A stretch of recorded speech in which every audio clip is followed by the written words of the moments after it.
تل ابیب اور دوسری سٹیز کے اندر جو ہے وہ خود اسرائیل کے جو شہری ہیں وہ بھی بہت زیادہ پروٹیسٹ وغیرہ بھی کر رہے ہیں اور نیتن یاہو سے بار بار جو ہے وہ استعفے کا مطالبہ بھی کر رہے ہیں. بالکل کر رہے ہیں. ایک صحافی نے اسی کو سامنے رکھ کے ایک صحافی نے سوال کیا نیتن یاہو سے کہ آپ جو ہے وہ پبلک استعفیٰ مانگ رہی ہے آپ سے, آپ ہی کی جو رہنے والے لوگ ہیں, تو آپ استعفیٰ دے رہے ہیں, آپ نے کچھ سوچا ہے اس بارے میں؟ تو کہہ رہا ہے میں کیوں استعفیٰ دوں, حماس استعفیٰ دیں. مطلب وہ انسان جو ہے وہ اتنا مینٹلی خود بھی ڈپریشن کا شکار ہے اور ڈسٹرب ہے, اور بالکل باولوں والی باتیں وہ کر رہا ہے کہ حماس استعفیٰ دے. ایک پارٹی کو آپ نے کبھی بھی سیاسی طور کے اوپر آنے ہی نہیں دیا, بالکل ایکسیپٹ ہی نہیں کیا, کبھی آنے نہیں دیا اور کبھی بھی رول ہی نہیں کرنے دیا, آپ ان سے کس چیز کا استعفیٰ مانگیں؟ بالکل بالکل.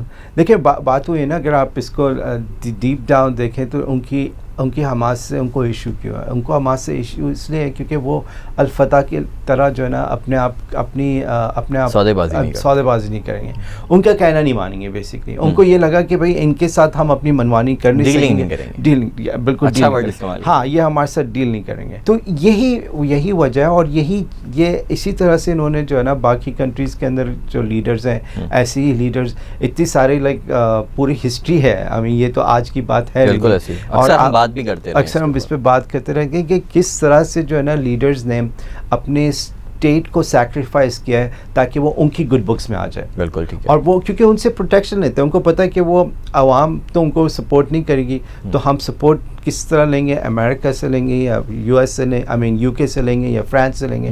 یعنی یہ جو آپ کی سو کال آپ کے یونائٹڈ نیشن کی جو سیکورٹی کاؤنسل کے جو پرماننٹ ممبرس ہیں, انہی کا ہی بیسکلی آپ کہہ لیں کہ پلان, وہ ایکسپلوٹیٹیو جو نیچر ہے. اور آپ دیکھ لیں ان ممالک کمپرومائز ہیں, ان میں ان کی ایمبیسیز کتنی بڑی ہوتی ہیں. یہ اٹس این اوپن سائن, آپ کو اور کچھ دیکھنے کی ضرورت نہیں ہے. کچھ سمجھنا ہے تو یہ دیکھ لیں. بالکل آپ دیکھ لیں کہ آپ یہ ایمبیسی والا اسٹاف کر کیا رہے ہیں یہاں پہ, کہ اتنے سٹیزنس تو یہاں پہ نہیں ہیں جو ان کو کاؤنسلر سروس چاہیے ہوگی. نہیں, یہ ان کی اسٹریٹجی کچھ اور ہے, یہ ایکسپلائٹ کر رہے ہیں. اور جیسے ہم نے پچھلے ہفتے بھی بات کی تھی کہ پیناما کے اندر جو ایک کانٹریکٹ سائن ہوا تھا کاپر مائن کا, اسی طرح سے یہ ملک جو ہے ابھی تک ایکسپلائٹ ہو رہے ہیں, اور یہ سب اس سے ریلیٹڈ ہے. یہ سب چیزیں اس سے ریلیٹڈ ہیں, کوئی آئسولیٹڈ نہیں ہے. اسی لیے ساری یونٹی ہے ان گورنمنٹس کے اندر, کیونکہ وہ سروائیو ہی اس سے کرتے ہیں. یہ ویپنز بیچ کے دونوں سائڈوں کو لڑوا کے اسی طرح سے پیسے بناتے ہیں. اور that's all it is to it. تھوڑا سا پروگرام اختتام کی جانب بڑھ رہا ہے, لیکن تھوڑا سا جو ہے وہ مسلم دنیا کا تھوڑا سا احوال بتا دیں. جو ممالک اس کے اندر تھوڑا سا ان ہوئے ہیں اس کے اندر, ترکیہ کے جو ہے وہ معاہدہ لوزان والے 100 سال بھی ختم ہو گئے. پھر ان کی 100 سالہ ایک وہ بھی تھی کہ 100 سال ہو گئے اس ترکیہ کو, خلافت عثمانیہ ختم ہوئی, پھر اس کے بعد حالات مشکل ہو گئے, پھر جو یہ معاہدہ ہوا اور اس کے بعد ترکیہ وجود میں آیا اور اس کے 100 سال بھی مکمل ہو گئے. وہ والی چیزیں اب وہ اس طرح سے پابندیاں انٹرنیشنلی جو معاہدہ لوزان کے اندر رہ کر وہ قید تھے, وہ چیزیں نہیں ہوئی. پھر ایک خبر بڑی گردش کر رہی ہے کہ بوسفورس میں 100 وارشپس جو ہے وہ ایک ساتھ مارچ کر رہی ہیں, اور ترکیہ بھی جنگی مشقیں کر رہا ہے. دوسری طرف ایران نے بھی اندیا دیا ہے کہ وہ جنگی مشقیں وہ بھی کر رہا ہے. قطر نے ہارڈ اسٹانس لیا جس کے ہم نے پہلے بھی بات کی.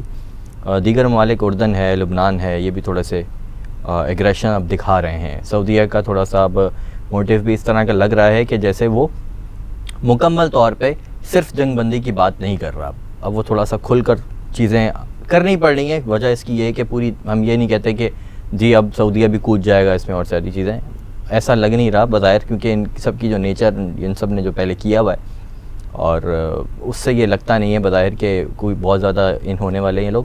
لیکن آپ کو مطلب ہاک آئے سے اگر آپ اس سب چیزوں کو دیکھیں, کیا لگتا ہے کیا ہونے جا رہا ہے مستقبل کے دنوں میں؟ دیکھیں یہ بہت ہی جو آپ نے پوائنٹ کیا, اٹس ویری انٹرسٹنگ.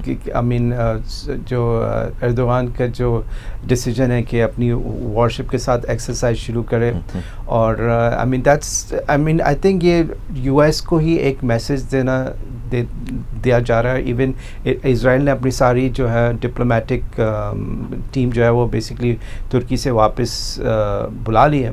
اور کیونکہ ان کے آپ کو پتہ ہے, دیکھیں Turkey was the first country to recognize Israel. یہ بہت پرانی بات ہے. بالکل ایسی ہے. لیکن کیونکہ اس وقت آپ کے وہ کمال اتاتürk تھے, وہ آئی main part of the same. بالکل ٹھیک ہے, گیم پلان. تو ظاہر انہوں نے کیا, ان کے پھر اوپر نیچے ریلیشنس ہوتے رہے, لیکن ابھی جو ہے آئی مین ترکی کے اندر بہت پیشنیٹلی لوگ اس کی وجہ سے نکلے باہر, بڑے اور انہوں نے اردوغان کو بیسکلی, ایون دو اردوغان دیکھیں وہ کیونکہ اتنی میجورٹی سے نہیں جیتا تھا, اس کو پتہ ہے کہ ترکی کے اندر جو دونوں لیفٹ اور رائٹ ونگ کے جو لوگ ہیں اس کی سپورٹ اتنی زیادہ نہیں رہی. تو وہ جب اتنے سارے لوگ پیشنٹلی باہر نکلے, انہوں نے اس کو کنفرنٹ کیا اس معاملے کے, بھائی جب تم نے ہمیں نکالا تھا ملٹری کو کے خلاف, ہم نکلے, اب یہاں پہ ہم اگر تمہاری آرمی نہیں چاہتی تو ہم جانے کے لیے تیار ہیں. تو اس طرح سے بہت زیادہ سپورٹ مل گئی, ایک طرح سے سپورٹ. اس کو لگا کہ بھائی ٹھیک ہے, عوام جو ہے نا میرے ساتھ, اگر میں کھڑا ہوں گا اس چیز پہ تو میں کھڑا, تو اس نے اب ٹھیک ہے, اب بہتر ہے ریلیٹیولی اسپیکنگ. تو ابھی آپ دیکھ رہے ہیں لبنان کی طرف سے بھی اور تھوڑا بہت یمن کی طرف سے بھی اس طرح سے صورت, شام کی سرحدی پٹی سے بھی کچھ چیزیں. بالکل. لیکن آپ یہ دیکھیں نا, اتنے عرصے سے یہ سب کنٹریز اسرائیل کی وجہ سے بھگت رہی ہیں. لائک ہمیں سیریا پہ اسرائیل نے اتنے دفعہ بمبارڈمنٹ سفرنگ کر رہی ہے, رائٹ, لبنان کے ساتھ انہوں نے کیا, لیکن اس وقت سچویشن ڈفرینٹ تھی. ابھی جو ہے ان کا فوکس یہ ہے کہ کسی طرح سے غزہ کو جو ہے نا بیسکلی ویکیٹ کریں, اور یا تو اس کا رقبہ کم کریں یا سب کو جو ہے نا کسی نہ کسی طرح سے نکال دیں. آئی مین دیٹس تب ان کو لگے گا کہ یہ جیت گئے. بالکل. تو اب دیکھنا یہ کہ کون سی ایسی چیز ٹریگر کرتی ہے کوئی کسی ایسے ایونٹ کو جس کی وجہ سے جو نا کچھ اور لوگ سامنے آئے اس میں, لائک آئی مین کوئی اور پارٹی سے. ابھی رشیا کی طرف سے اس طرح کے بیان آ رہے ہیں جو ان کو بیسکلی لگ رہا ہے کہ رشیا سے ان کو زیادہ تھریٹ ہے, کہ اگر کوئی ایسی چیز انہوں نے کی جس کی وجہ سے بظاہر لگے کہ یو ایس جو ہے اس کے ٹروپس آن دا گراؤنڈ ہے. حماس کا ڈیلیگیشن گیا رشیا میں. تو اب تو یہ چیز انٹرسٹنگ ہے کہ رشیا کب جو ہے نا, کیونکہ سیریا کے اندر آلموسٹ بشار الاسد جانے والا تھا کہ جب رشیا کی انوالومنٹ کی وجہ سے اس کو ایک لائف لائن ملی بیسکلی. تو Russia is gonna be cautious. وہ بالکل وہاں پر بیٹھا ہوا ہے, وہاں پر زیادہ دور نہیں, ایون تو. اور پھر چائنا بھی جو ہے رشیا کے ساتھ کھڑا ہوا ہے. Basically they are against the western narrative. یہاں سے ایران بھی چائنا کے ساتھ لنکڈ ہو رہی ہیں چیزیں, اور تو یہ چیزیں تو چل رہی ہیں آپ کے. اور اب دیکھنا یہ کہ کوئی ایسی چیز ایونٹ جو ہوگا کیٹاسٹرافک جس کی وجہ سے جو ہے نا ایسا لگے گا کہ کسی اور پارٹی کو انوالو ہونا پڑے, تو that will be a game changing یہاں پر. اور اینٹیسپیشن آئی مین کوئی چاہ تو نہیں رہا ہوگا کہ اس طرح سے جائے, اسی لیے جو ہے نا یو ایس بیسکلی وہاں پر چاہتا ہے کہ صرف اسرائیل سارا کام کریں, کوئی اور کسی اور کی ضرورت نہیں پڑے. لیکن اگر کوئی ایسی چیز ہوئی جس سے کوئی چیز ٹریگر ہوگی, اب یہ نہیں پتہ کہ وہ فالس فلیگ کی وجہ سے ہوگی یا جان بوجھ کے کسی نے کروائی, کہ وی ڈونٹ نو فیوچر میں کیا ہونے والا ہے. لیکن ایسی صورتحال نکل سکتی ہے اگر یہ چاہیں گے کہ یہ فل بلون ہو, تو I mean they might go for it.